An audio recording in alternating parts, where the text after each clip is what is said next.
Since ancient times, humanity has longed to possess extraordinary powers, and in the 20th century, a mysterious meteorite crashed into the South Pole.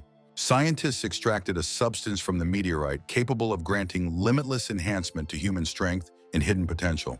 People call this substance the Dragon Pulse, and by mutual agreement, the research was secretly handed over to government control. According to classified data, activating it unlocks the body's potential, granting a person immeasurable power.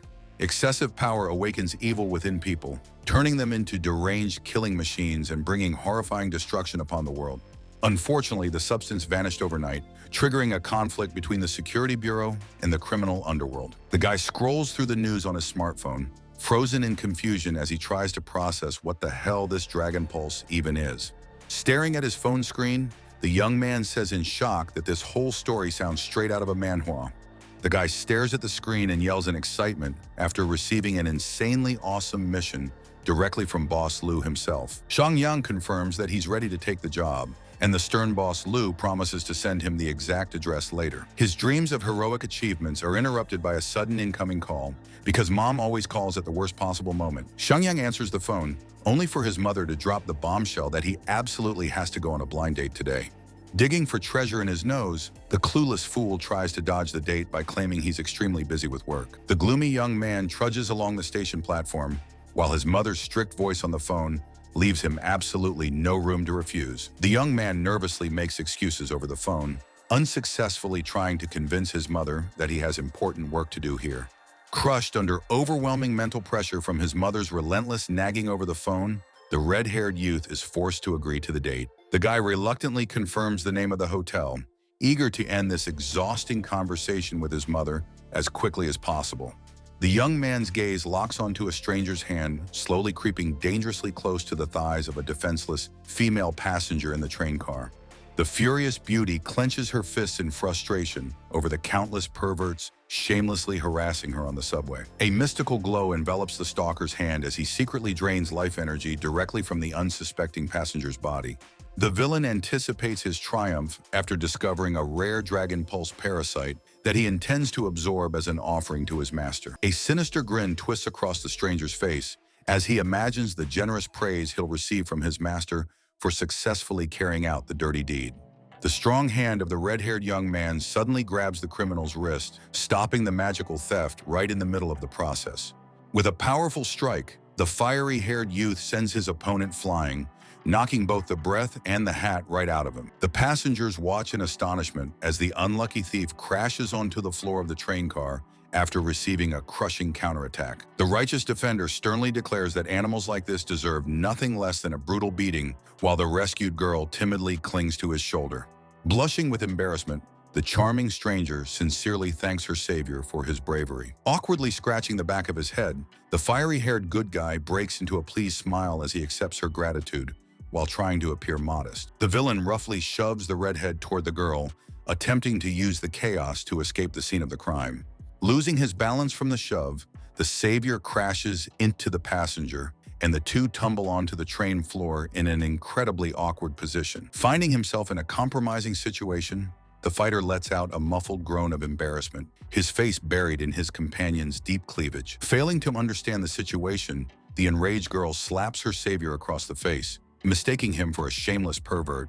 The offended beauty storms away, throwing out biting remarks about mistaking a pervert for a gentleman, while the poor guy can only rub his burning cheek in confusion. Sniffling resentfully, the falsely accused hero grumbles about how difficult it is to do good deeds these days. 2 hours later, the young man arrives at the luxurious hotel where his blind date is supposed to take place, quickly informing his mother over the phone.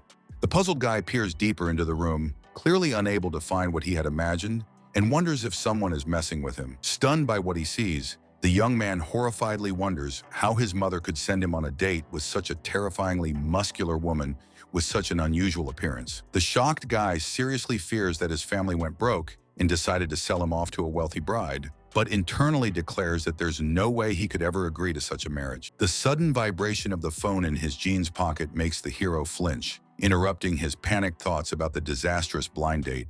Pulling out his phone, he sees a message from Boss Lu containing an address, prompting him to double-check his plans for the evening once again. Gathering his courage, he politely but firmly tells the beauty that they are not right for each other, and using an urgent work assignment as an excuse, hurriedly tries to escape the bizarre date. Before leaving, he acts like a gentleman and leaves money on the table, saying the meal is on him and thanking the lady for the meeting before making his hasty exit. Suddenly, as if out of nowhere, a stream of water crashes down onto the guy, catching him completely off guard at the worst possible moment. Soaked from head to toe and utterly stunned, the young man freezes with a stone-cold expression while droplets slowly run down his cheeks. Annoyedly wiping his face, the guy boils with rage and loudly demands to know which idiot dared to splash him. The furious girl from the subway turns out to be the very person he was supposed to meet, and she is outraged by his attempt to buy his way out, considering such behavior on a blind date completely unacceptable. The girl suddenly cuts herself off and begins staring closely at the stranger's face, gradually realizing that he is the same scumbag from the train. The stunned young man freezes in place after realizing that his random acquaintance from the subway is actually the very girl he was supposed to meet. The young couple emotionally shout each other's nicknames, finally realizing that this ridiculous meeting was arranged by their parents. Lu Xinran angrily refuses to date a guy like him and immediately orders her friend Xiao Zheng to leave the place. The cafe visitors curiously watch the unfolding scene and whisper among themselves about the conflict between the two young people in the middle of the hall. The guy suddenly realizes his mistake and asks the girls who are leaving to wait, trying to fix the misunderstanding caused by his own carelessness. Still slightly confused, the young man decides to confirm the girl's name in order to make absolutely sure that she is Lu Xinren. The girl defiantly confirms her identity and declares that she absolutely hates people who think too highly of themselves just because they have money. Completely desperate, the red-haired fool throws his hands up and awkwardly explains that there was no way he could have guessed the identity of his real date. The guy points at his phone screen and clumsily insists that he ditch that strange woman only because a profitable job opportunity suddenly came up. The girl bites her finger thoughtfully and begins seriously doubting whether she was actually right, since this red-haired weirdo really does have a job. The young people suddenly fall silent and simultaneously turn toward the hallway, after noticing someone's figure out of the corner of their eyes. At full speed, a purple-haired stranger rushes straight toward the stunned guy and joyfully shouts that she finally found him. The red-haired fool falls into a daze from the sudden hug and tries to figure out who this clingy girl even is. The stranger flirtatiously reminds the guy of his past heroic deeds when he supposedly used her services, and genuinely wonders if this red-haired scatterbrain already forgot everything. Breaking out in a cold sweat, the poor guy realizes that his secret underground heroics have surfaced at the absolute worst moment. The red-haired guy desperately tries to explain himself to Miss Lu, while the stranger practically hangs all over him, completely turning the date into a disaster. Furious, Lu Xinran doesn't wait for his ridiculous explanations and delivers a powerful slap to the redhead that practically makes sparks fly from his eyes. The poor guy clutches his burning cheek with a look of complete misery, realizing that the date is officially ruined. Ignoring his empty words, the beauty declares that no excuses can help him now, because his immoral behavior speaks louder than anything he could possibly say. Lu Xinran plans to leave for Tianhai immediately after parting ways with Xiao Zheng, while the panicked red-haired fool desperately tries to stop her. The purple-haired flirt playfully winks at a mysterious figure on the balcony, signaling that her mission has been successfully completed. The hooded guy reports through his radio to his buddy that the blind date has been successfully sabotaged and that Lu Xinran is returning to Tianhai exactly as planned. Left completely alone, the red-haired young man gloomily wanders down the night street, clicking his tongue in frustration as he realizes how ridiculously fast his evening fell apart. The guy pushes the failed date out of his mind and shifts his focus to carrying out a dangerous mission in a deserted location where a human life is at stake. The redhead is completely bewildered because he expected to see some shady hideout or dangerous facility, but instead finds himself standing in front of an ordinary school. The guy double-checks the address with his mentor and receives instructions to infiltrate Tianhai High School in order to protect the principal. Suddenly, the hero freezes after hearing a piercing scream echoing from deep inside the building. A blonde thug wearing a gold chain threatens to break the legs of a beaten security guard and a tied-up girl in a torn uniform, while his accomplices watch the abuse unfold. The stereotypical street punk imagines himself to be some irresistible seducer and shamelessly grabs the crying girl by the chin. The arrogant, messy-haired punk shamelessly leans in for a kiss, turning the whole situation into an absurd farce. Unexpectedly, instead of a sweet kiss, a brutal boot crashes straight into the smug guy's face with full force. The unlucky playboy is sent flying into a deep knockout, leaving his accomplices frozen in shock. The red-haired young man admits that he underestimated how intense this school really is, while the terrified thugs slowly back away in fear. The entire gang of pathetic kidnappers is dramatically sprawled across the floor, while their leader is hilariously stuck inside a trash can, pitifully whimpering. The hero frees the captives, who urgently beg him to check the principal's house because of some suspicious individuals nearby. The burly young man realizes that protecting the school principal is a crucial part of his secret mission. Two suspicious hooded figures hurry to finish their dirty work before someone catches up to them from above. Completely unaware of the danger, the principal calmly takes a shower while softly humming a tune to herself. Suddenly, the principal hears a suspicious noise that immediately puts her on edge right in the middle of her shower.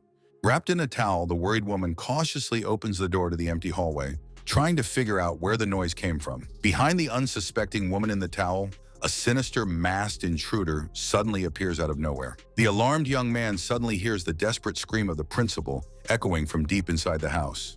The hooded accomplices hurriedly stuff the principal into a sack while one of them already searches for the quickest escape route through the window. A loud slam makes the kidnappers flinch and nervously exchange glances, realizing that their stealthy escape plan has just gone completely wrong. With a thunderous crash, the red-haired hero kicks the door open and bursts into the room at the exact moment the villains least expected it. The hero can only cry out helplessly as he watches the criminal carrying the sack leap out the window. The red-haired young man desperately shouts after the kidnappers, realizing that they are getting away. Without hesitation, the young man jumps out the window after the criminals in order to save the principal. A detective in a hat drags a handcuffed blonde man down the dark street, forcing him to move faster. The kidnappers suddenly land right in front of the restrained blonde, making him tremble in horror and let out a wild scream. The stunned blonde with a bruised face stares wide-eyed at the fleeing criminals carrying the sack. The hero lands dramatically on the ground mid-jump, shocking and terrifying everyone present with his sudden appearance. Filled with determination, the brave young man charges after the criminals, demanding that they release the principal immediately. The shocked blonde screams with his mouth wide open that this is a battle between gods, while his partner nervously peeks from behind his shoulder. The red-haired master is stunned by the enemy's audacity after seeing them jump from the 8th floor without the slightest fear. The brazen kidnappers, carrying a massive sack, energetically leap over a wrought iron fence, hoping to disappear into the moonlit night. In a spectacular flip, the acrobatic fighter delivers a powerful kick straight into the villain, ruthlessly interrupting the thieves' escape. The force of the kick sends the sack slipping from the unlucky kidnapper's hands and flying freely through the air. The red-haired daredevil glides through the air, with his arms stretched toward the precious sack, determined to save the falling principal before she hits the ground. The quick-witted fighter grabs onto the massive sack with a death grip, convinced that it is finally in safe hands. Realizing the situation has gone south and their prize is slipping away, the incompetent kidnappers decide it's time to run for it and order a tactical retreat over the fence. The bewildered pink-haired beauty, wearing nothing but a towel, lets out an embarrassed scream while covering herself as the unexpected guest stares at her with wide eyes. The girl in the towel sternly demands to know why the muscular man came here, while he awkwardly tries to explain himself. With blood running from his nose, the embarrassed young man is shocked to realize that this is the very girl he was assigned to protect. The furious pink-haired girl charges at her opponent with a scream, accusing him of stalking her right after being rejected. The guy indignantly reminds her that he saved her life, but the girl merely sneers and calls him a pervert in response. The bold Chen Mengchen arrives dramatically from the darkness alongside her guards, ordering everyone to be silent. The pair simultaneously shift their surprised gazes toward the officer, freezing in silent anticipation of what will happen next. Commander Chen Mengchen arrives with her guards and immediately begins professionally questioning the group about the reason for the urgent call. The policewoman raises her hand and admits that she was the one who made the call, drawing the young man's attention. The officer points at the tied-up criminals, accusing them of attacking and attempting to kidnap the principal. Chen Mengchen firmly points toward the targets and orders her people to immediately capture all the offenders. The restrained blonde desperately tries to justify himself to the guards, loudly proclaiming his innocence. The boy tearfully begs the commander for mercy, claiming that they were forced to commit the crime. A beaten, handcuffed guy points to a strange watch in horror, while complaining about the insidious actions of his attackers. A man displays a device attached to his wrist, threatening to explode if he refuses to commit a crime. The boy asks the victim about the identities of the kidnappers, but he only briefly denies any knowledge of them. The girl, dressed in a revealing outfit, looks down thoughtfully at the guy, thinking about the mysterious kidnappers and the watch. Commander Chen Mengqian's expression suddenly changed as she realized something frightening, while her eyes showed growing anxiety. The girl confidently declares that installing an explosive mechanism in a wristwatch is the signature of the Qingma sect, shocking the guy with her assumption. The red-haired guy is completely confused, asking in bewilderment about the Qingma sect, which is unknown to him. The young lady then seriously explains that the Qingma sect is a dangerous branch of the demonic order and expresses concern about their sudden return. The fighter ponders intently, trying to understand the sectarians' motives and the reason for their attack on Lu Xinran. Chen Mengqian looks closely at the witness, asking if there are any other clues that could help in the investigation. The beaten blonde man with a ridiculous expression on his face initially denies it, but then intrigues the girl by mentioning one suspicious detail. The blonde-cuffed man suddenly switches into Sherlock mode and declares that normal people don't jump from the 8th floor for exercise or hand out punches like kung fu masters. Demanding an explanation, the commander in the leather vest turns a suspicious glance at the red-haired guy, asking who he is and why he is hanging around the school in the middle of the night. Our red-haired hero is noticeably nervous, feverishly trying to figure out how not to reveal his affiliation with the League of Free Warriors and what excuse to come up with for the strict officer. He awkwardly blames it all on years of training, while the gears in his head are spinning wildly, trying to come up with a plausible reason for his nighttime walk. The main character, who is also a strategist, decides to go all in and comes up with a crazy theory that the director is his girlfriend, with whom he fell in love at first sight this morning, which leaves his chosen one completely stupefied. The indignant lady tries to set the dreamer's jaw, and at the same time, his brain, persistently denying any hint of suddenly flared-up feelings. The striking lady with the choker is clearly intrigued by the unexpected turn of events, noting to herself that the daughter of such a high-ranking official has a very specific taste in gentlemen. The adventurer is stunned by the news of his new girlfriend's high-ranking father, realizing that his legend of love at first sight has just become extremely dangerous. The cunning lady decides to finally corner the liar and takes out her phone to personally clarify the details of this love story with the chairman himself. The red-haired master of improvisation breaks out in a cold sweat, realizing that his bluff has reached a dead end and that the most inconvenient phone call is about to follow. The striking brunette finally gets through to the chairman and calls out Xiang Yang's name, while Xiang Yang and his fake girlfriend are frozen in anticipation of the verdict. The shocked lady almost drops her phone when the chairman personally confirms that Xiang Yang is indeed dating his daughter, Lu Xinran. The redhead and his companion experience a total system failure and a collective jaw drop when the brazen bluff magically materializes into reality. The girl wearing only a towel completely loses her composure and screams into the phone that her father is talking complete nonsense because Xiang Yang is a nobody to her and has no name. The voice from the receiver sternly calls on Xinran to stop her tantrums, completely depriving her of any chance of justifying herself before the relative who suddenly appeared. An enraged Xinran flies into berserk mode and tries one last time to reach her parents' logic, while the reality around her finally turns into a farce. Mengqian receives direct orders to deliver Xiang Yang to the chairman, and the red-haired improviser realizes that his merry adventure is smoothly turning into an official visit to his father-in-law with unpredictable consequences. The red-haired storyteller peers into the abyss of impending problems with growing anxiety, sincerely not understanding why such an important person needed a personal audience with the author of such a dubious lie. Mengqian, with an ironic grin, escorts his son-in-law under guard, urging him on with caustic comments as he trudges dejectedly toward his fate. Xiangyang stares, mesmerized at the panoramic view from the elevator, realizing that the higher he rises above Tianhai, the deeper he burrows into the abyss of elite showdowns. Mengqian announces his imminent arrival at the general staff, while the red-haired suicide bomber nervously digests the scale of the upcoming interrogation with the boss of all the military. The tactician is genuinely perplexed as to why they are burying the general staff underground, completely unaware that this is the ideal place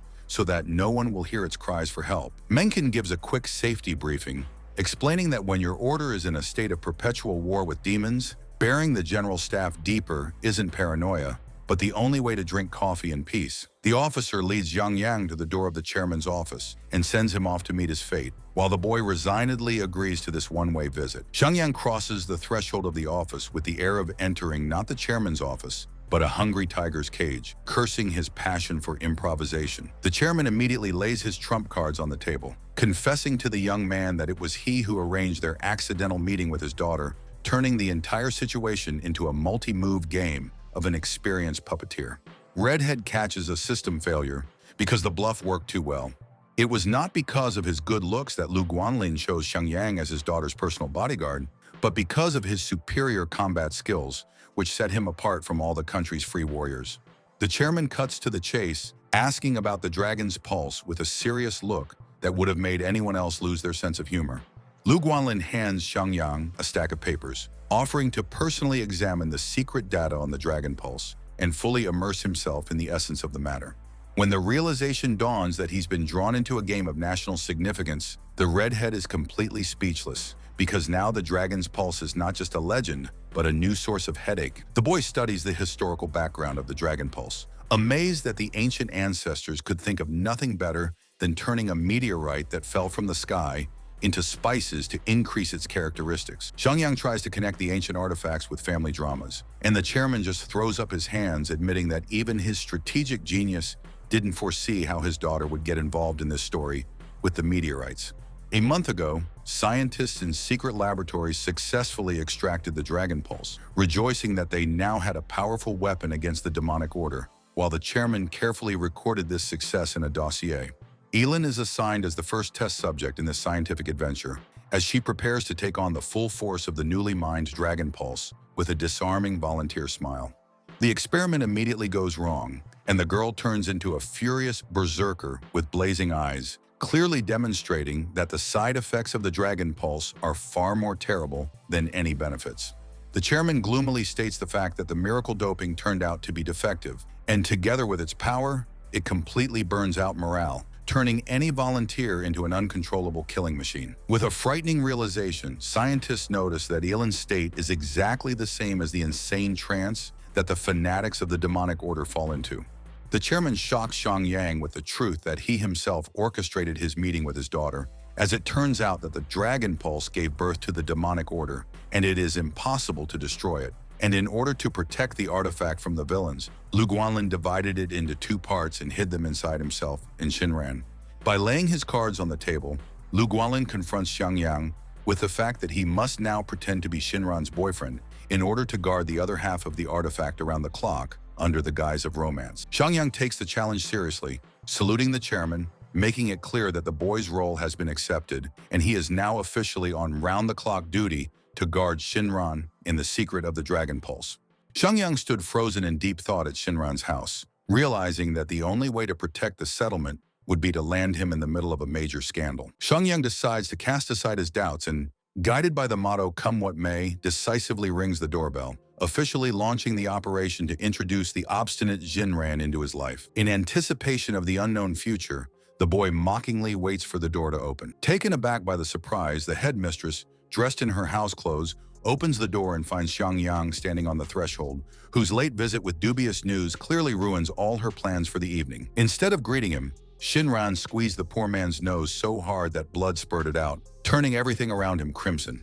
The pink-haired girl, wearing only a nightgown, is clearly not thrilled with the uninvited guest and is ready to incinerate him with her gaze. Xiangyang, wiping away the blood, blurts out the absurd news that her father has officially approved of them living together in the same apartment. The indignant owner of the apartment slams the door shut, flatly refusing to accept such crazy living conditions. Desperately trying to hold back the onslaught, Jinran throws his whole body against the door as the guest continues to make stupid jokes. Amusingly imagining the guest in the role of a stern dominant with a whip, Shinran is momentarily speechless from such impudence. Instantly flaring up with indignation, Xiangyang brings her to the state of a boiling kettle with his stupid proposals. Having given the impudent man a powerful slap, the angry girl in her nightgown clearly demonstrated her attitude towards his dirty hints. Rubbing his burning cheek, Xiangyang sadly realized that such beatings were already becoming a habitual way of life for him. The courier, who suddenly appeared, politely interrupted their heated argument, offering to pick up the package and finish the brawl later. Accepting the pink package from the delivery man, the girl instantly changes her anger to mercy and politely thanks him for his work. Looking puzzledly at the courier's spotless shoes, Xiangyang suddenly realizes something is wrong while he politely wishes the girl bon appetit.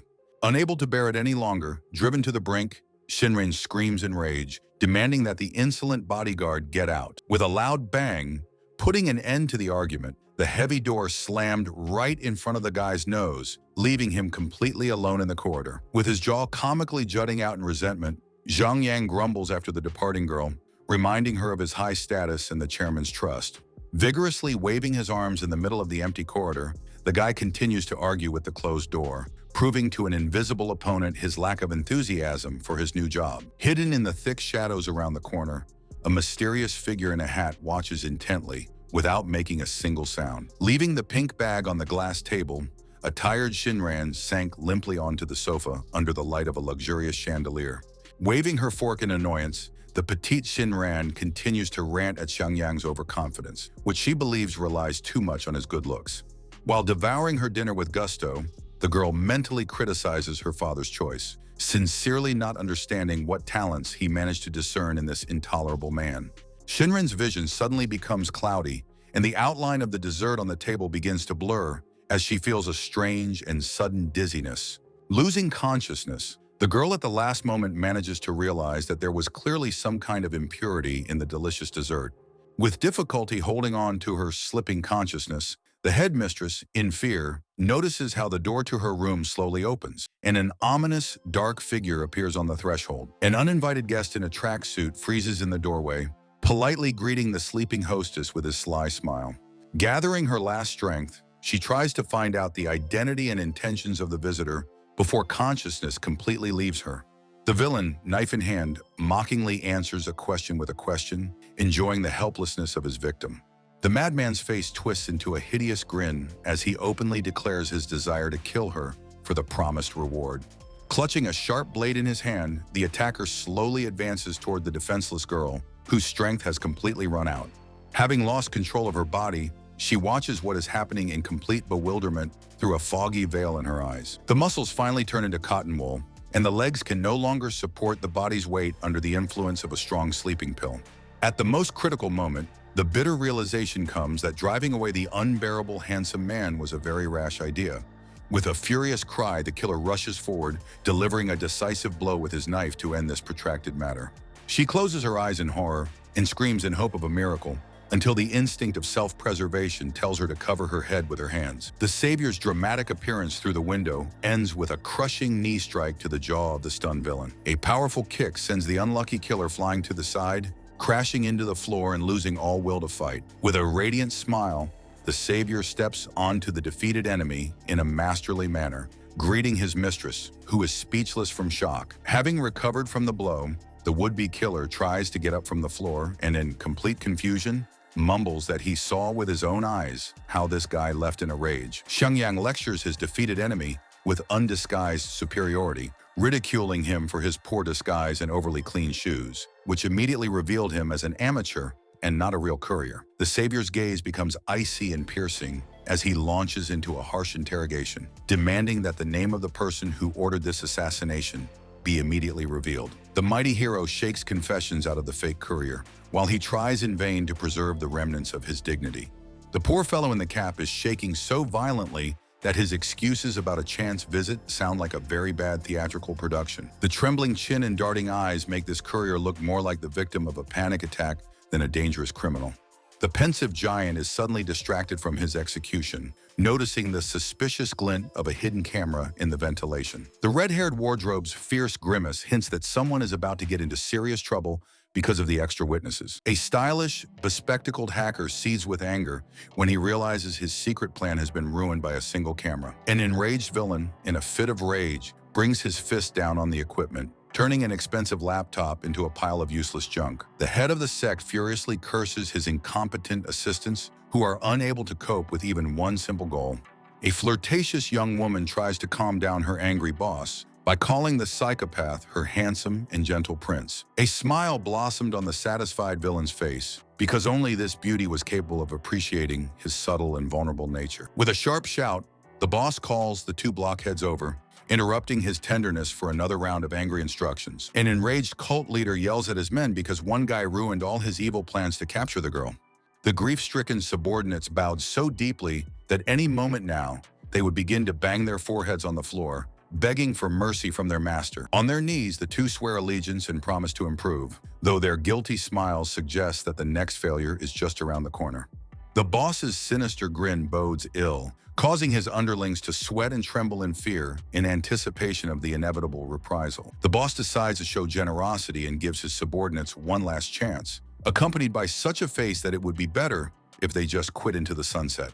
The boss's pointing finger clearly shows the poor fellows their unenviable future in the form of a pile of scrap metal, causing their souls to finally sink into their heels. Sheng Wang hits the killer's jaw with such force that all of the latter's insidious plans fly out of his head, along with a couple of teeth. Mounting the fallen attacker, the enraged defender begins interrogating him, demanding the immediate name of the boss and everyone involved in this visit. Covering his face with his hands, the hapless raider instantly loses all his arrogance and pitifully begs for mercy, ready to lay everything out in its entirety. Holding his breath in fear, the prisoner watches as his own watch begins to beep alarmingly and fill with an ominous scarlet light, turning into a ticking trap. Torn apart by horror and cursing everything under the sun, the courier jumps up and rushes around the room while his watch continues to emit an insistent and frightening beep. Stunned by the attacker's behavior, the girl asks her defender in bewilderment whether he had knocked out the last of the poor guy's brains with such a powerful blow.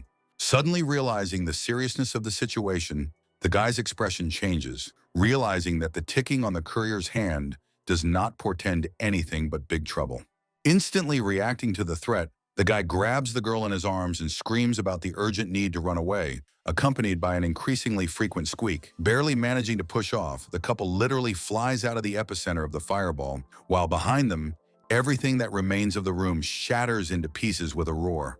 Once at a safe distance from the fire, the worried hero first checks on his companion, while the dust from the powerful explosion is still settling around them. Looking at the chalk outlines on the floor, the boys, together with the police, examine the crime scene where the hapless criminal had recently been.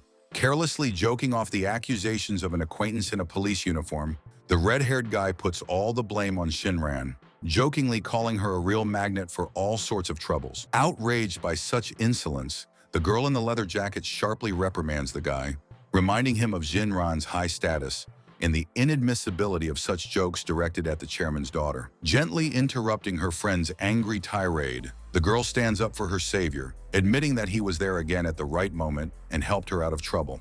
Making sly, teasing noises at the embarrassed girl, the red-haired man pats her head in a proprietary manner, declaring that the shock from the explosion had clearly done her mental good. Standing at attention, the officer who arrived at the scene, wearing a hat, salutes the girl, recognizing her as his superior in rank. Holding out his hand, the officer shows evidence found at the scene of the crime, namely a mysterious token with a hieroglyph, which was found on the attacker. Upon seeing the discovered evidence, Meng Qin froze in silent shock, clearly recognizing the symbol and realizing that the matter was taking a much more sinister turn than it initially seemed. The stern beauty strikes a most pathetic pose, realizing the secret organization's involvement in this stupid incident.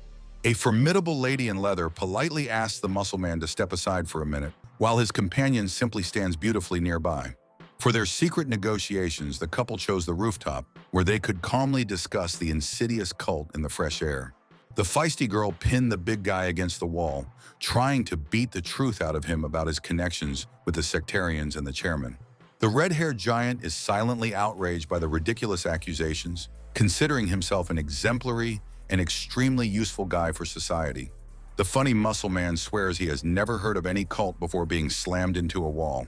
A bold hand blocks the guy's path with a loud slap, causing him to make a face in surprise. The girl began to furiously interrogate the poor fellow, not believing in such convenient coincidences involving a sect. The poor guy is mentally discussing an important secret, although from the outside it seems that he is simply comically suspended under the pressure of the lady's hands. The red-haired impudent fellow suddenly declares himself a secret agent from Beijing, causing the girl to widen her eyes comically at such a story.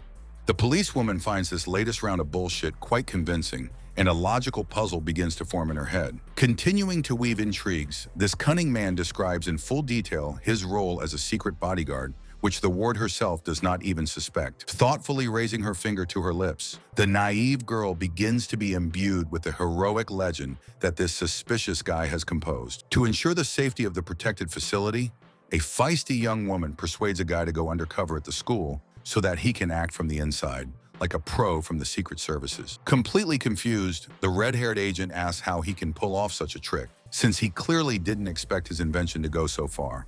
Seeing Zhang Danteng calling him his new job, the red-haired guy was stunned, his eyes widening in horror. Instead of the promised stadium, the red-haired giant is handed a cramped boiler room where the only sports equipment is a set of massive valves. Before he can count on any indulgences, this guy will have to work hard, as the head teacher vividly informs him of, putting an end to any hopes for a sweet life. Irritatedly watching Zhang Danteng's retreating figure, the poor red-haired fellow mentally marked him as an extremely unpleasant character. Bitterly proclaiming his power over the girl, he pours out all the accumulated poison in his thoughts, calling his young rival a worthless youth. The boy hears a desperate cry for help, causing him to instantly be distracted from his gloomy thoughts about his career as a stoker. A trio of arrogant boys surrounded a frightened student in the school corridor, starting some kind of dubious showdown. Blinded by his own self-confidence, the blonde brazenly pins the crying girl against the wall, demanding a date and ignoring her protests.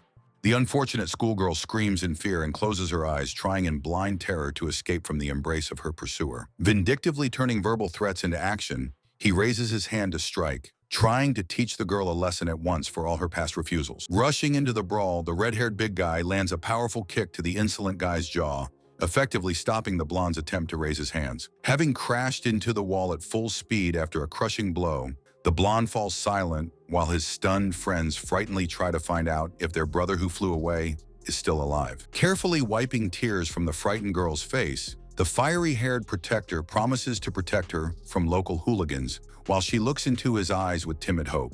The battered blonde man, hanging on the shoulders of his henchmen, spews curses and threats at the stranger, ordering his friends to call for reinforcements for reprisals. Clenching his jaws in rage, the enemy spat out a final threat, promising our hero cruel retribution for the disgrace in the corridor.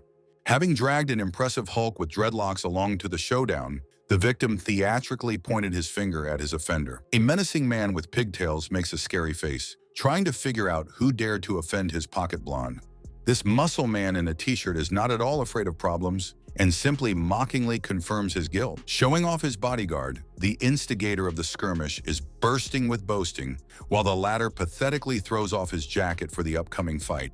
While the enemy is boasting about his position, this big guy pretends to back away, mockingly parodying fear.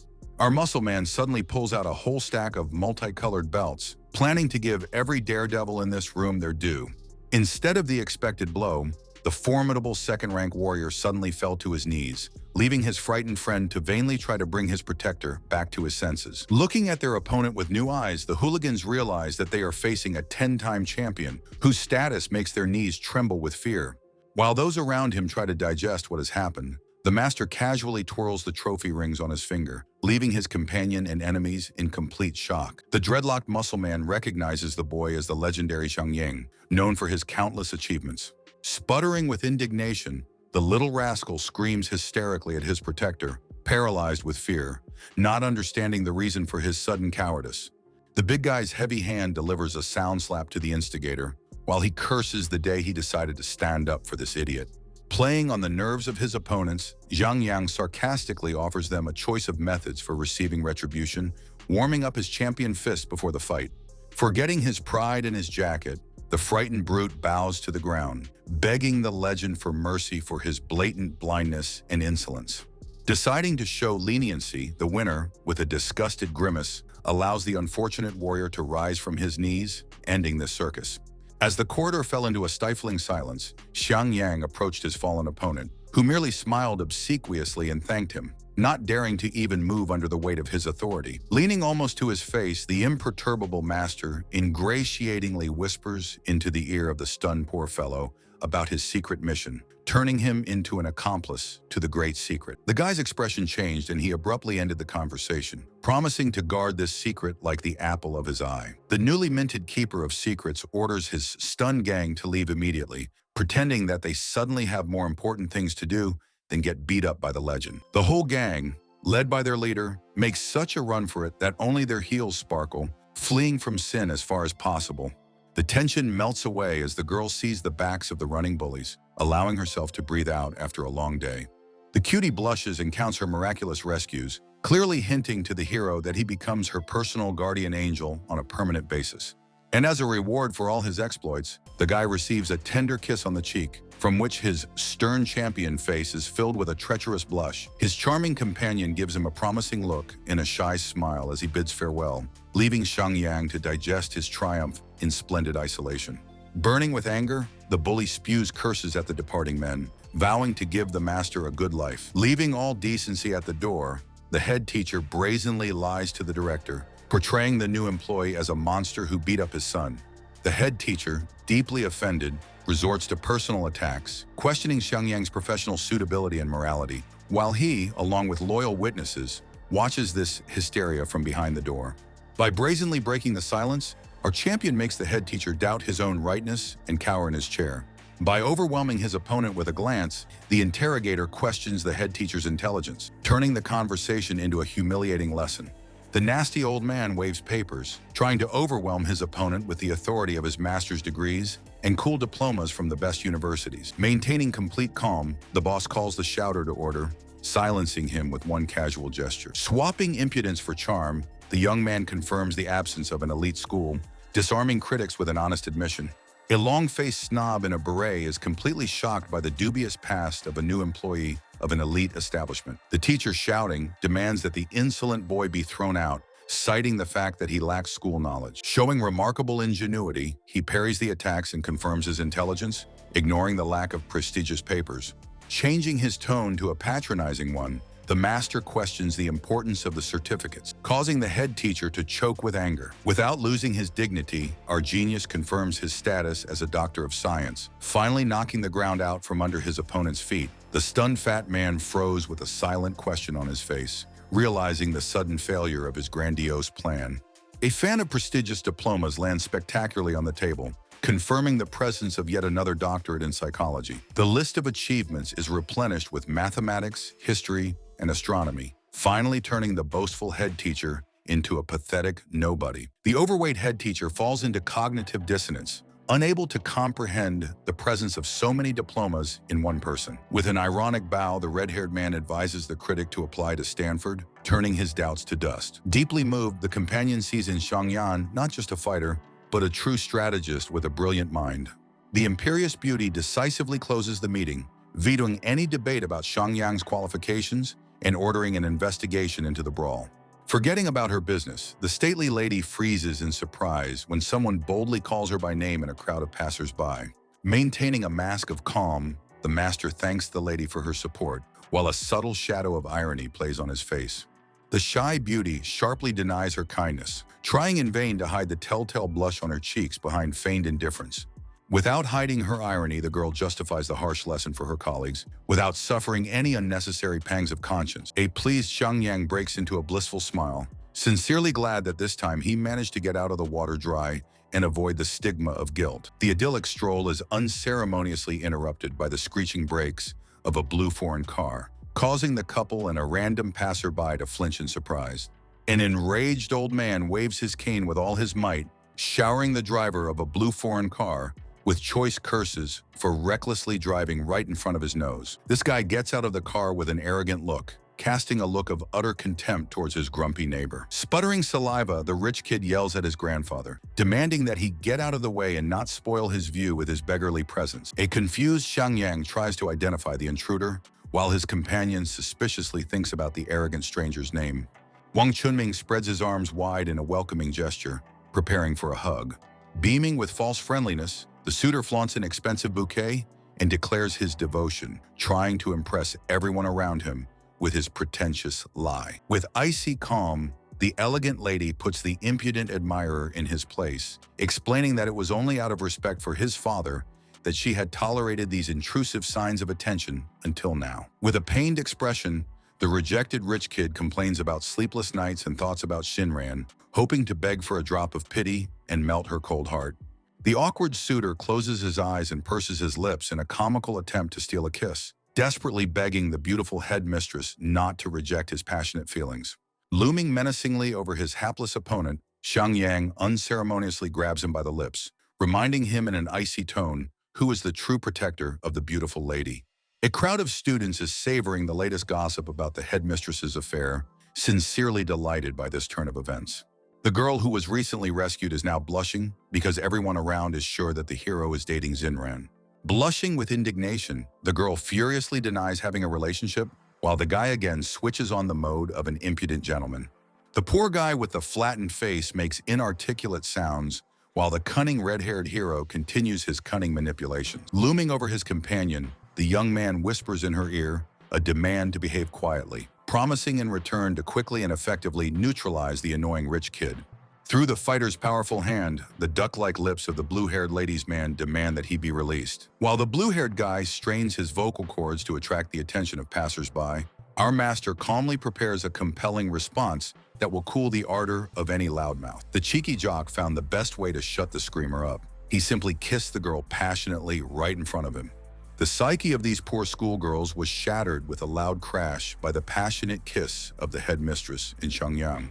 One confident glance from the redhead was enough for the stern blonde to turn into an embarrassed schoolgirl. The winner, with a sly grin, hugged his strict boss and now finishes off the screamer with a control question. The rejected dreamer sincerely believes that the volume of his desperate howl will help him secure his rights to this girl. Having failed in a verbal duel, this aggressive athlete decided to take the conflict to the physical level. The formidable Avenger spectacularly fainted, foaming at the mouth, without ever landing a blow on his opponent. With icy calm, the girl explains the situation, assuring her defender that the loser twitching on the asphalt is not dangerous, but has simply suddenly fallen ill. The newly minted doctor knelt down next to the patient and prepared to act himself, realizing that the medics would not be able to make it in time. Without wasting any time, our muscle man searches for a suitable instrument among passers-by, planning to conduct an emergency medical session and literally pull the guy back from the brink of death. To provide first aid, Shang Yan plans to use a hairpin, relying on his hidden medical talents. Carefully heating the pin over the flame, the kind daredevil seriously intends to bring the poor fellow to his senses by any means necessary. While Sinran obediently restrains the victim, the savior prepares to perform a medical miracle. Aiming the tip of the hairpin at his neck, Zhang Yang is about to bring the poor guy back to consciousness with one very precise and quick move. But he is suddenly interrupted by a shout from the crowd. The important moment is interrupted by a loud cry from an old man in the crowd who suddenly decided to challenge the boy's medical qualifications. In a completely calm tone, the young man explained to the grumpy grandfather that he was well-versed in the ancient technique of acupuncture. Losing patience, the angry old man in the funny hat furiously proves to the crowd his exclusive right to heal people.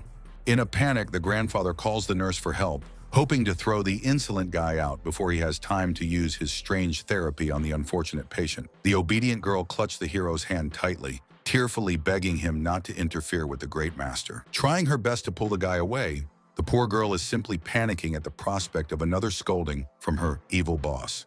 The self-confident doctor sincerely doesn't understand how one can learn medicine from short videos on the internet. The blue-haired wretch suddenly comes to his senses, and the shocked crowd immediately proclaims Xiang Yang as the savior. From such an incredible ending, the old doctor literally explodes with a wild cry of absolute incomprehension. A grandfather and a nurse drag a blue-haired whiner while he complains about helicopters, and the grandfather racks his brains from shock. Charmed by the hero's talent, the witness does not skimp on compliments, extolling his golden hands and calling him the only true savior. The modest guy just smiles sweetly in response, brushing off the praise like an annoying fly. Having barely come to his senses, Chuming showered the savior with threats, promising to give him a sweet life and make him bitterly regret it. A cunning doctor advises a psychotic patient to take care of his nerves, otherwise he will have to be treated again. Choking with impotent rage, the blue-haired boy curses his opponent, unable to bear that indifferent gaze and aura of complete superiority. The frightened old man strongly recommends that the aggressive gentleman immediately crawl towards the house. Already walking away, the offended epileptic turns around and menacingly promises the red-haired man that he will definitely continue. Breathing a sigh of relief, the tired hero sincerely rejoices at the long-awaited disappearance of this problematic type. Grateful Shinran decides to fatten up her savior by inviting him to dinner. The stunned redhead refuses to believe the words of the formidable headmistress, loudly screaming his disbelief throughout the street. Finding herself in a posh restaurant, a devoted fan with a stiletto heel drools over the sumptuous dishes in front of her. The hungry girl's eyes literally glow with wild delight at the sight of such a gigantic feast. The generous Xiang Yang advises her to stuff herself to the brim, receiving only a satisfied moan in response. A sudden awakening of conscience makes the guest doubt her appropriateness at this elite dinner. While consoling his friend, the cunning savior adds a hairpin to her feet, while the real customer of the banquet is seething with anger. The boss's sharp heel vengefully digs into the foot of the chatterbox under the table, causing him to make a funny face. Cold Xinran urges everyone to quickly destroy the food, interrupting the guy's ridiculous attempts to express his indignation. Meanwhile, suspicious waiters are eyeing the company, tensely comparing the boss's face with the photograph. The evil food service workers finally recognize the wealthy client as their main criminal target for the evening. The cunning waitress maliciously whispers to her accomplice that the stupid fish swam into their net on its own. Moving on to carry out her evil plan, the waitress brings the unsuspecting boys a bottle of champagne. Citing the establishment's anniversary and an unexpected promotion, the girl explains to the boys that this is a gift for couples, paid for by the restaurant. A rich guy and his lady pass by the table, and upon hearing the waitress's words, obstinately discuss the trio in a bad light. Restaurant patrons also took notice of the trio, romanticizing their get-togethers with disapproval. The young schoolgirl stood up from the table with the hope of disproving the rumors. Addressing a passing girl with a rich boy, the pink-haired girl explains their relationship between a teacher and a student, demanding an apology. Stunned by the girl's audacity, the visitor turned to look at her with a fierce look of wounded pride. Calling her opponent names, the adult aunt grabs the schoolgirl by the hair. In defense of his fan, Xiang Yang stood up from the table, demanding that the schoolgirl be released. At this time, Xinran remained alone at the table, which the waitress noticed, giving a sign to her accomplice. Taking the rich kid by the collar and dropping him several times, Xiang Yang explained his mistake to him clearly. The fat man's mistress also did not remain in peace, and having received a lesson, sat down on the floor bursting into tears. Having taken his fan away from her tormentors, the young man is genuinely surprised by the strangeness and malice of people. Returning to the table, Xiang Yang discovers that Xinran is missing. This huge muscle man managed to lose his girlfriend in a second, and then simply sent his companion home. The bearded old man in the hat suddenly gave up all the waiters, sending the pumped-up guy straight to the kitchen to sort things out. The strong man took off so abruptly that his companion simply went speechless and froze in complete bewilderment. Behind the chain-link fence, a suspicious-looking guy is fiddling with the trunk of a car, while a red-haired guy stares at him in complete horror. Loudly urging his clumsy assistants on, the half-naked man forces them to quickly push the poor girl into the trunk. Seeing the kidnapping, the red-haired giant screamed the girl's name as if it could magically stop the villains. The poor thing, bound hand and foot, with her mouth taped shut, only glares angrily in the cramped space of the trunk. Through the thick tape on her lips, the kidnapped girl makes an inarticulate moan, desperately trying to reach her savior. Waving his arms furiously, the half-naked gang leader orders his loyal minions to immediately seize the hero. Like a real superhero, Xiang Yang dramatically jumped over the high fence to save his lady love. Having been punched and kicked in the face, the hapless bandits turned into living targets for practicing combat techniques. Having scattered his opponents in different directions, the guy calmly surveys the battlefield and his fallen enemies. While the red-haired hero waves his fists, the kidnappers carry the poor girl away at full speed in an unknown direction. With an evil glint in his eyes, the Avenger vows to catch the kidnappers at any cost and save his friend. Taking advantage of the opportunity, this guy frantically takes out his phone to quickly inform the officer about the kidnapping that took place. Mencken orders the guy to go to the department, and as soon as they find out where Xinran is, to immediately go after her. Obediently agreeing, Xiang Yang gets into his car and drives at full speed to the police station. Arriving at the department, the young man finds the officer at work, inquiring about the progress of his case. The girl provides a tablet with information about the kidnapper's route, stating that they stopped at an abandoned warehouse.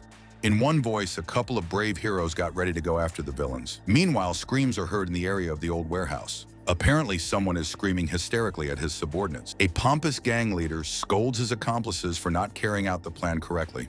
One of the hoteliers, holding the kidnapped director on his shoulder, assures his master that he can be calm, despite the fact that some minor troubles have arisen. The bald man threw his loot on the floor, proving that the task had been fully completed. With a nasty grin, the kidnapper shamelessly grabs the girl by the chin, admiring her beauty and anticipating the enormous profit from capturing such valuable prey. After freeing her mouth from the duct tape, Xinran angrily demands answers from the bandits about who they are and why they dared to kidnap her.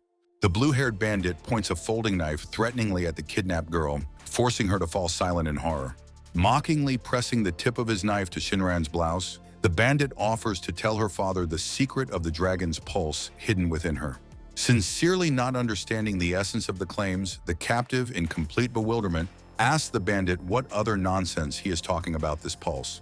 Carefully prying the button with the tip of the knife, the villain tears it off the blouse with a light movement, causing the girl to scream hysterically. Grinning wickedly, the mad kidnapper licks the blade and promises his victim that her torment will soon be over. Before he could finish his vicious speech, the smug kidnapper and his accomplices were blown apart by a powerful explosion.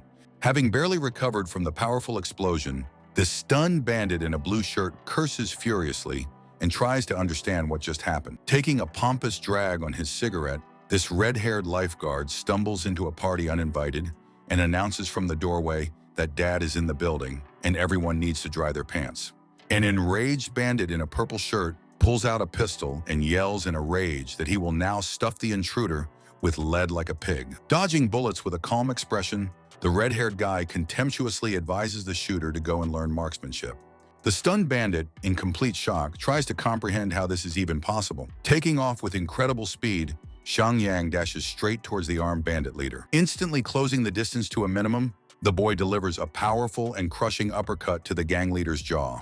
Flying back from the jaw-dropping hit, the blue-haired guy falls to the floor like a sack, completely losing control of the situation. The leader, gritting his teeth, curses his offender, but a cunning plan suddenly matures in his head. He remembers his hostage, timidly tied up and lying on the floor. Noticing his fake girlfriend, Zhang Yang became anxious in anticipation of danger. The bandit lifted the girl from the floor, put the gun to her head, and took her hostage. Out of fear, the headmistress almost silently asked Zhang Yang to save her. Seeing such impudence, the young man furiously advises the dandy not to touch Shinran.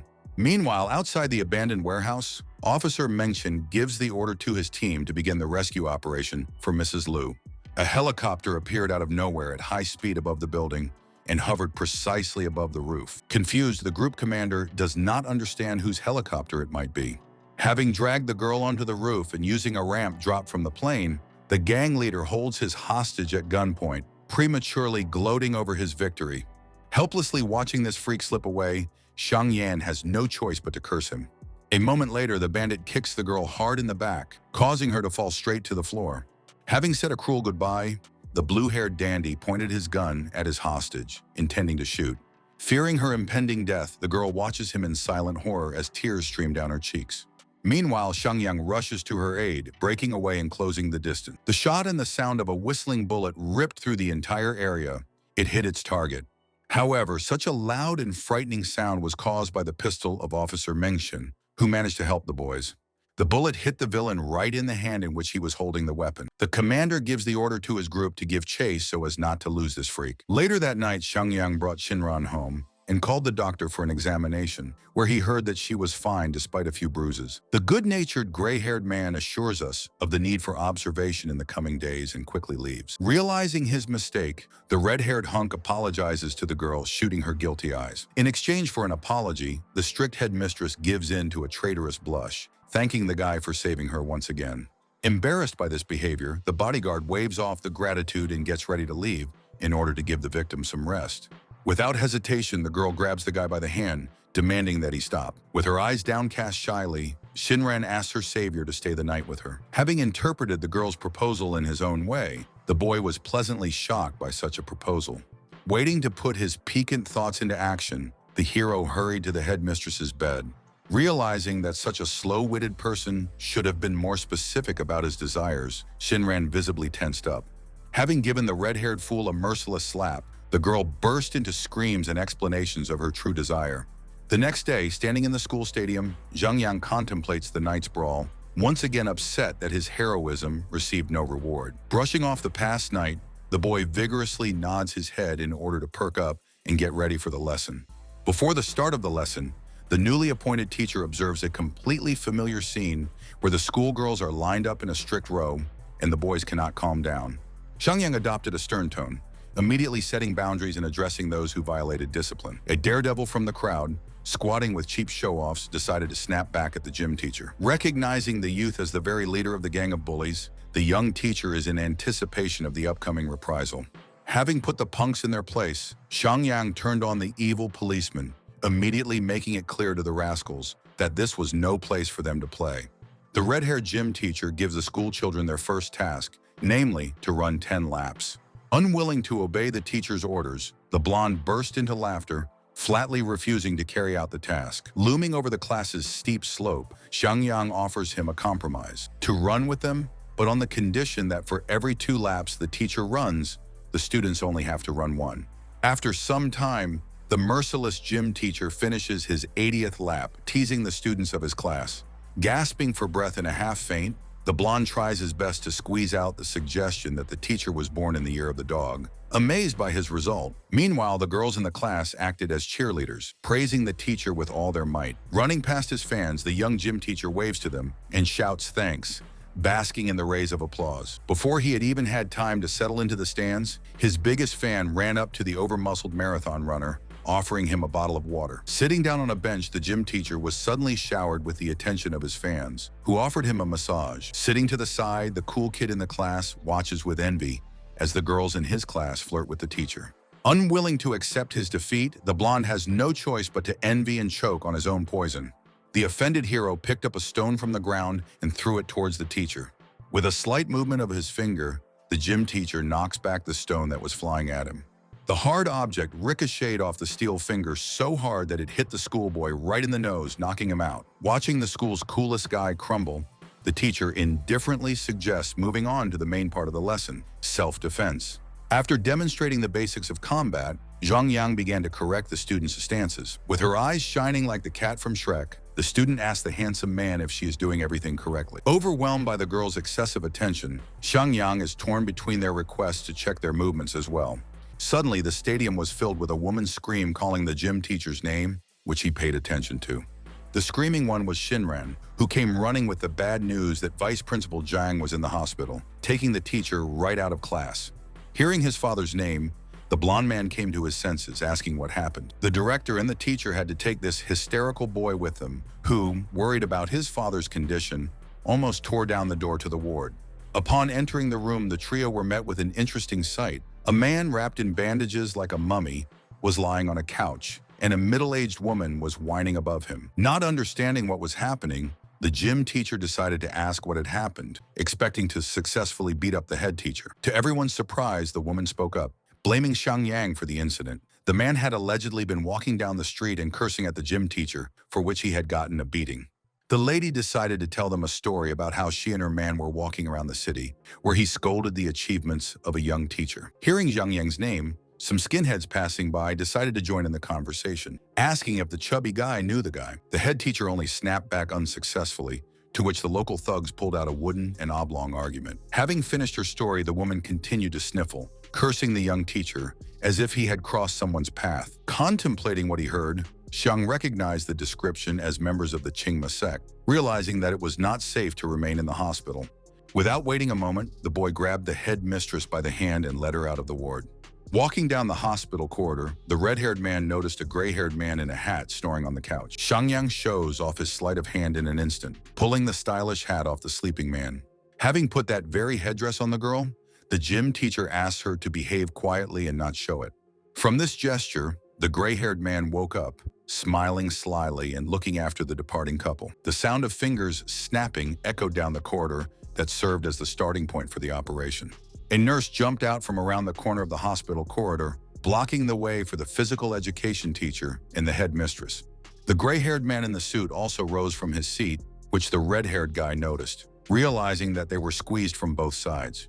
The nurse and the mafia boss stepped on the gas in unison, racing toward the couple with the determination and grace of hungry seagulls spotting an unattended chaburek. The purple-haired fury soared upward, deciding to test the strength of Shinran's jaw with her flying heel. The valiant bodyguard stopped the blow with his hand, blocking the path to the girl. The strong grip on his partner's ankle greatly confused the man running behind. Thanks to Xiang Yang's masterclass on throwing heavy objects, the man received an unexpected package in the form of his own accomplice. The villains finally achieved social distancing, flying several meters away from their target with the grace of sacks of potatoes. Cursing her disguise, the purple-haired girl unbuttons her shirt, quickly recovering from the dizzying reception. Seeing what's hidden underneath the nurse's uniform, Xiangyan recognizes it as a ninja's outfit. Having shed her uniform, the girl produces a loud whistle, which serves as a command for the ninja squad to enter battle. Giving a command to the crowd of her louts, the girl rose to her feet, ordering everyone to grab the target. Taking the girl by the hand, Xiangyang orders her to run, turning in a different direction. The blonde was speechless when a couple burst into his room, causing an incomprehensible commotion. Like a small dog, the red-haired gym teacher grabbed the boy by the hair and ordered him to be quiet, pulling him along with him. Grabbing the boys in his arms, Zhang Yang jumped out the window, giving them an unscheduled lesson in high-speed parachuting. The trio rushed down while the blonde's tears worked more powerfully than a fire hose, irrigating the facade in the rhythm of his panicked scream. Meanwhile, a group of villains entered the room from which the group of guys were catapulted. Looking out of the broken window, the gray-haired villain curses the gym teacher who was leaving him. The purple-haired girl orders the group to leave the departing boys alone, explaining that the street is too crowded. Looking at the empty window, the Fury only smiled mysteriously and admitted that this Xian Yang had managed to truly surprise her. Landing on bags of garbage, the red-haired man worriedly inquires about the girl's condition, while the fair-haired man is hysterical and recovers from fear. Shocked by everything that happened, the girl cannot put together a couple of words, simply nodding her head. After collecting her thoughts, Xinran tells her bodyguard that she has slightly injured her leg. Without hesitation, Xiangyang took the girl's leg under the pretext of a local examination. After the caring teacher removed the headmistress's shoe, he noticed an abrasion on her foot. During the examination, the girl screamed in pain. With a deep blush and the look of an enthusiastic maniac, Xiangyang promises a gentle massage. Having received a timid consent, this giant, crimson with delight, blossomed as if he had won the lottery. The witness froze, wondering whether the big guy was treating someone else's heel or was simply trying to seduce her in such a strange way. In the middle of a dubious massage, she suddenly decided to find out why everyone wanted to kill her and what kind of dragon pulse this was. The blonde was taken aback by the question about the dragon's pulse, while the stern massage master painfully searched his head for a worthy answer. After a powerful blow to the jaw, the boy quickly learns his lesson, the master making it clear that some secrets should remain hidden from prying eyes. The irritated red-haired giant decided to put a stop to unnecessary questions, and without turning around, simply knocked out the curious blonde with a powerful blow to the elbow. Gently putting his arm around the girl's shoulders, the red-haired hero avoided a direct answer, promising to explain everything later and assuring her that he was only here to protect her. Touched by such concern, the girl meekly nodded in response, finally entrusting her fate to this strange but reliable protector. In an unknown hideout, the gang leader flew into a rage, throwing things off the table, realizing that the target had slipped away from under his very nose. In a rage, the boss scolded his subordinate, calling her a useless ninja from the clan and declaring that she was of absolutely no use. With their heads bowed, the subordinates silently listened to the dandy's angry tirade, not daring to even breathe under his withering gaze. The princess of the underworld suggests her prince change tactics, as the endless squads of thugs have failed to catch their target. With a sly smile, the assistant suggests to the leader that he play on the target's financial difficulties and, through former classmates, lure her into a prearranged trap. The redhead is perplexed by the suddenness of the plans, while his companion sees in this unexpected meeting a chance to find new sponsors. Lowering her sunglasses, the girl playfully invites her bodyguard to go shopping. Walking through the narrow streets, Xiang notices the abundance of beautiful girls walking in the crowd. Instead of looking for clothes for an important meeting, the guy flirts with the girls standing behind the glass in the store. A sudden call from his companion interrupted him from such a pleasant pastime. Shinran has found a suit for her companion and asked him to try it on. Coming out of the fitting room, Xiangyang put on a smart black suit with a red shirt and tie. Accustomed to the guy's greasy t-shirt, Shinran didn't expect that this red-haired handsome man would suit suits. Having squeezed the guy into namesakes, the director and the store employee decided to correct several details in his image. Stunned by the abundant female attention from both sides, the hero can barely contain his steam. The same blue-haired epileptic appears in the store, accompanied by two ladies, who does not miss the opportunity to emphasize his major status. In defense of her subordinate, Shinran intervenes in the conversation, suggesting that the unsuccessful suitor wash his mouth with soap. With the support of his companions, Chunming calls Xiangyang a typical ragamuffin. Trying to make the gym teacher look ridiculous, the poor guy insults the guy's luxurious appearance. A hidden kick interrupted the blue-haired weirdos, muttering about whether the red-haired teacher would have enough money for such a jacket. Having flown several meters and pressed his muzzle against the wall, Chunming landed on the floor. Watching the graceful fall, Xiang asked the poor guy if he should take this whole show as an offer to pay for the suit. Chunming's worried companions immediately ran up to him, asking if he was okay. Enraged by such impudence and assertiveness, the blue-haired eccentric angrily pronounces the name of his offender. The young man confidently presents his gold card, ignoring the shouts of the crowd and surprising the store employee. An angry guy with clenched teeth is furious at his opponent, who has already managed to humiliate him in front of the public twice. Having lost control of himself, the madman opens his mouth wide in a piercing scream, calling for security and furiously clenching his fists in recognition of his own powerlessness. The guards arrive at the call of Mr. Wang, who, in a rage, orders his men to immediately teach the offender a lesson. A group of burly guards instantly react to the order, shouting out their agreement in unison and preparing to immediately eliminate any obstacle in their boss's path. The formidable young man pompously talks about the influence of his family, promising to cause a huge scandal and tear everything to pieces right here and now. While Shinran awaits the blow in horror, the red-haired impudent man only grins pompously, but someone's menacing shout suddenly puts the brawl on pause. Having replaced the noise of the fight with the clink of heels, the owner of the territory comes out to the trespassers, securely protected by the powerful backs of huge security guards in formal suits. The blue-haired guy turns into an offended child and plaintively snitches to the boutique owner about his opponent. Noticing a familiar profile, the striking woman freezes, not believing her eyes. She recognizes the features of the school's great founder in the random intruder. The shocked woman realizes that the legendary Master Xiang stands before her, possessing a unique map. Stunning the red-haired hero, Yan Yu throws herself into his arms, searching the master's eyes for a spark of recognition and hoping that years of separation have not erased it from his memory. Shangyan looks at the girl running up to him with a puzzled expression and suddenly remembers how, as a child, she insisted on a kiss from him. Covering his face with his hand, the boy endures Yan Yu's embrace under the puzzled and piercing gaze of his companion. Grabbing the redhead painfully by the ear, Shinran furiously demands an immediate explanation about his relationship with this girl. During the commotion, the hero manages to explain to his jealous companion that Yan Yu is just like an older sister to him. Meanwhile, the blue-haired rich kid visibly tensed up, realizing Xiang's close connection with such important people. With his tail between his legs, Wang tried to sneak out of the store, but was caught in a surrender by Yan Yu, who inquired about his direction of travel. The stern brunette explains to the upstart who built this shopping center, wondering how he dared accuse Xiang of stealing. With lost eyes, Mr. Wang began to shoot at everyone present, realizing that the red-haired gym teacher was not as simple as he seemed. Pathetically making excuses about the misunderstanding, the blue-haired boy receives a sharp order from the stern owner to run as fast as he can. Dropping the last of his pride behind him, Chunming runs out of the boutique with the speed of an Olympic marathon runner. Arriving at the Tangdu Club, Shinran started talking about how Yan Yu heroically scared poor Wang into running away, while Xiang puts it down to pure luck. Otherwise, he would have given it to him himself. Hearing the bold statement, the pink-haired girl playfully pokes her companion in the forehead, calling him a bully. Entering the huge hall, the couple observes a large crowd of people dressed in formal suits and talking about various topics, right next to a large buffet. The cute couple was noticed by a man in a pink suit sitting in his chair with two bodyguards, while he reported on the phone that Ms. Liu had arrived at the scene. Walking through the huge hall, all the girls there envied Xinjat and her handsome boyfriend.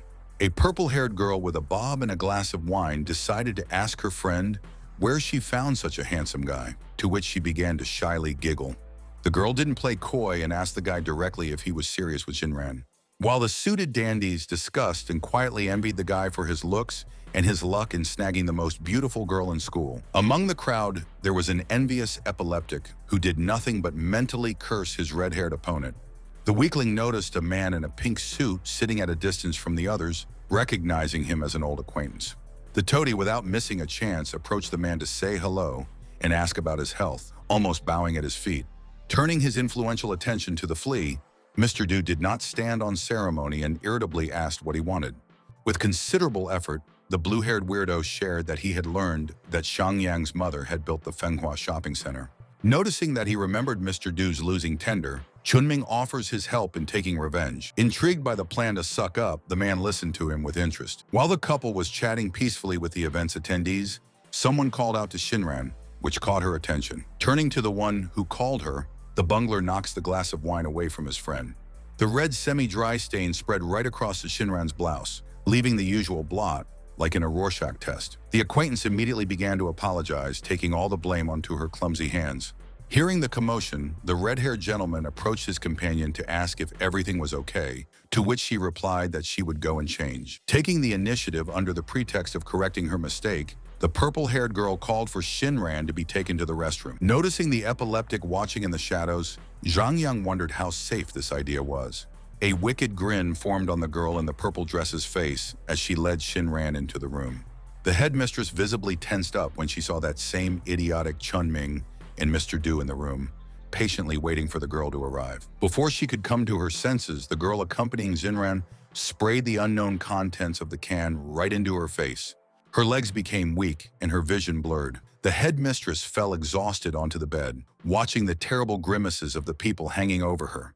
While lighting a cigarette, the ruthless Mr. Du demands that Chunming be careful. Taking off his belt, the blue-haired epileptic with the eyes of a maniac firmly declares the seriousness of his intentions. Unable to lift a finger, Shinran begs Chunming not to do anything stupid. The malicious pubertal boy sarcastically refuses to listen to the defenseless girl.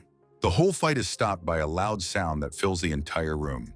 Kicked down the door, Shangyang burst into the room, demanding that she take her hands off her companion.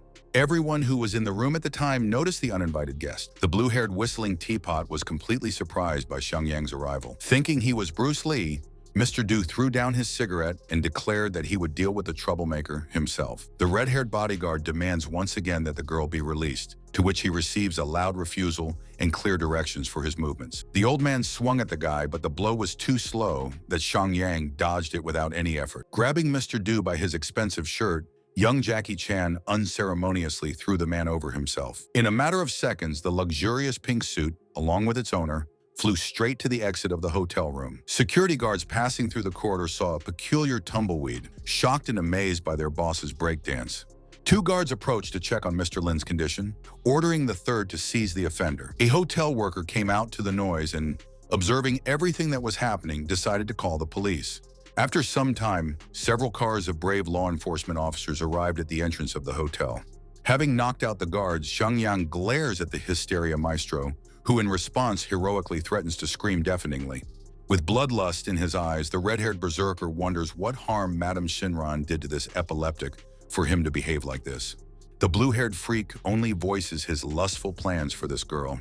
Extremely outraged by what he heard, Xiang restrains himself with all his might, asking again to make sure he had not misheard. Chunming noticed his opponent preparing to deliver a crushing blow and decided to remind him of the illegality of hitting people. In anticipation of a brutal reprisal, Shangyang had already swung his fist at the weirdo.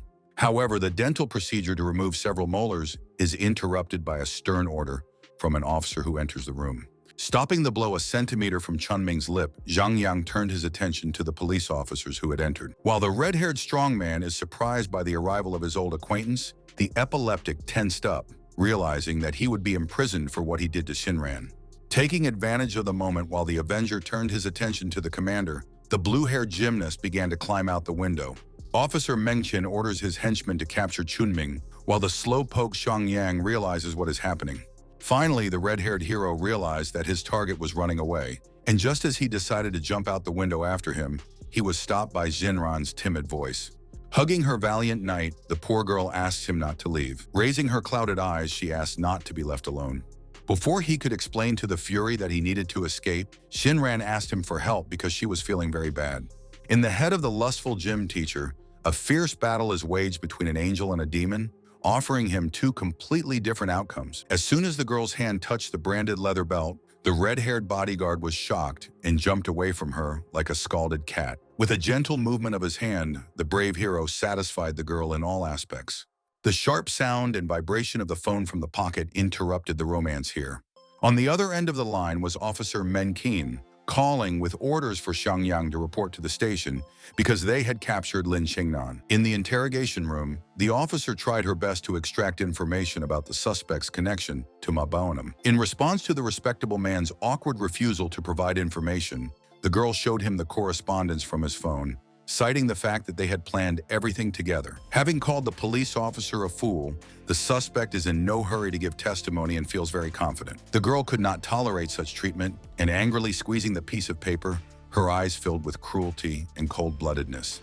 Threatening harsh reprisals, the commander's subordinate managed to grab her in order to calm her down. Mr. Du is too confident in himself and continues to provoke the beast with a calm face. Another officer urgently arrived in the interrogation room to tell the commander bad news. The already angry girl had no time for the employee. She snapped rudely at him, under the guise of being busy. The man approached his commander and whispered the words of the head of the department that this smug Mr. Du needed to be let go. Hearing the pleasant news, the man in the pink suit chuckled maliciously, putting his finger to his upper lip. Meanwhile, Xiangyang arrived at the station and sat down on the steps while waiting for Officer Mengkun. A moment later, the girl went down to the red-haired Punisher, asking how long he had been waiting. Noticing his acquaintance, the young man wondered about the results of the interrogation, abruptly jumping up from his seat. Clutching her head, Mencken informed Yang that the narcissist's lawyer had appeared in the middle of the interrogation, and they had to release him due to a lack of grounds for detention. The gym teacher assumes that Mr. Du is connected with the Qingma sect and that he cannot be let go so easily, looking hopefully at the officer. During the conversation, the girl comes up with an idea where Xiangyang will follow the narcissist, giving him the car number. With a sly grin, the officer demands that they not let him go, confidently assuring them that he will bring Xiangyang to the organizer. A couple of blocks from the site, a black, expensive car drives calmly along the city streets. Inside this car sits that same Mr. Du, grateful to his lawyer for his timely appearance. A driver, noticing a sinister bicycle with a man on it in his side mirror, reports the pursuit to his boss. Out of curiosity, the narcissist looked out of the window to identify the guy who was following them. With the speed of a ghost rider, Xiangyang on his iron horse races at full speed, cursing his target. Mr. Du, amazed that the guy on the bike is catching up with them, orders his driver to go faster. The pedal is to the metal, and the smell of burning rubber spreads through the block as Xiangyang struggles to catch up with the car. Reaching a crowded street, the driver warns his boss about the dangers of high-speed driving, to which the boss responds with complete indifference, just wanting to get away from the speeding Avenger. Like in a Fast and Furious movie, the chase continues until both drivers arrive in a pedestrian area. Having stopped the car around the corner, the driver informed his boss that he could not proceed further. The weirdo in the pink suit ran out of the car, firing his subordinate. As he skids his trusty bike around a turn, Xiang realizes he needs to move on foot from here. The red-haired marathon runner took off, jumping off his bike as he went. Jan set off in pursuit, watching as the pink suit unceremoniously pushed past people passing by. Confident in his abilities, the physical education teacher understands that the goal is unstoppable, and he will definitely catch up with it. In the crowd, the teacher hears a painfully familiar voice offering cold snacks. It was that same faithful fan of his who wanted to earn pocket money. Xiangyang called out to Qing Yu to get out of the way, but the slow-witted student only managed to turn around at the sound of his voice, recognizing her teacher. Running up to the girl, Lin grabbed her hand, coming up with another evil plan. Pink Suit took Xiangyang's student hostage, threatening to wring her neck if he came closer. Frozen at a safe distance, the young man menacingly brands his opponent a maniac, hoping that the stream of dirty words will somehow touch this icy proud man. The feisty girl, not satisfied with the man's embrace, bit his hand, causing him to cry out in pain. Taking advantage of the moment, Qingya breaks free from the brute's iron grip and runs away, trying to escape from his pursuer as quickly as possible. The girl barely managed to duck before her teacher, like Jackie Chan, pressed his moccasin to the offender's face. Having knocked Lin out, the gym teacher immediately ran up to the girl, inquiring about her condition. The adrenaline ran out and Qingya burst into tears from fear and confusion, while Xiang tries to comfort her and provide protection. With a mark on his cheek, the man was able to rise to his feet in order to carry out another insidious plan. Shouting out bold threats and curses, the brave Mr. Lin, his heels flashing, took off at full speed in the other direction. Not wanting to leave his student alone in such a state, Xiangyang let the runner go, vowing that they would meet again very soon. To catch his breath and get some refreshment, the boy dragged the girl to the nearest cafe. Looking at his teacher with loving eyes, Qingya is surprised by their unexpected meeting. Chewing on a piece of food, Xiang assures her it's just a coincidence and asks why she's working part-time in this neighborhood. The girl was lost in thought, quietly saying that money was desperately needed for her mother's treatment. This feat interested the red-haired fighter, causing him to praise the girl. After some time, a waitress approached the table and brought the young man's order. As soon as the plate came into the guy's field of vision, he immediately suspected something was wrong. Through Sherlock Holmes-like deduction, Zhang Yang realized that the tofu was suspiciously cut into small pieces. The red-haired Olympian decided to call back to the departing waitress. The girl turned around without enthusiasm, playing the role of a diligent cafe worker to the very end. Xing quickly realized what was going on and threw the plate straight at the purple-haired beast. Shielding the schoolgirl with his body, the boy slyly asks if they have met before, carefully examining the girl. Getting into a ninja fighting stance, the girl praised the red-haired man's attentiveness. In anticipation of a merciless battle, the teacher advises the schoolgirl to leave. But despite everything that is happening, the girl is worried about the unfinished workday. Smiling softly, Xiang promises to settle the matter with her employer personally.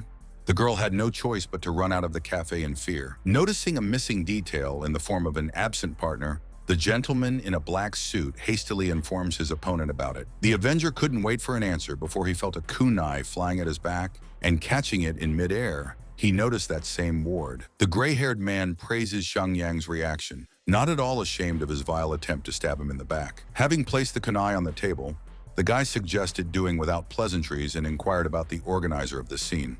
A couple of mercenaries drawing their blades went on the attack, assuring him that the guy didn't need to know about this because he would soon die. Desperately fighting off numerous attacks, the boy tries to think through each of his moves. Having dodged the katana of the mustachioed master, Xiang vowed to finish them quickly. In the midst of the brawl, Xingya returned to the cafe, bringing with her 2 men in formal suits. The mercenaries noticed the uninvited guests and stopped the fight. The experienced killer realized that there were a large number of witnesses and gave his partner the order to retreat. After throwing a couple of smoke bombs, the killers disappeared from the radar. After the smoke cleared and everyone watching cleared their throats, the agents could only marvel at their instant dissolution. Xingya ran to her teacher, worried about his condition. The young man quickly reassured her that he was fine, and before he could ask a counter question, he immediately received an answer about how, luckily for the girl, a couple of police officers had come across nearby.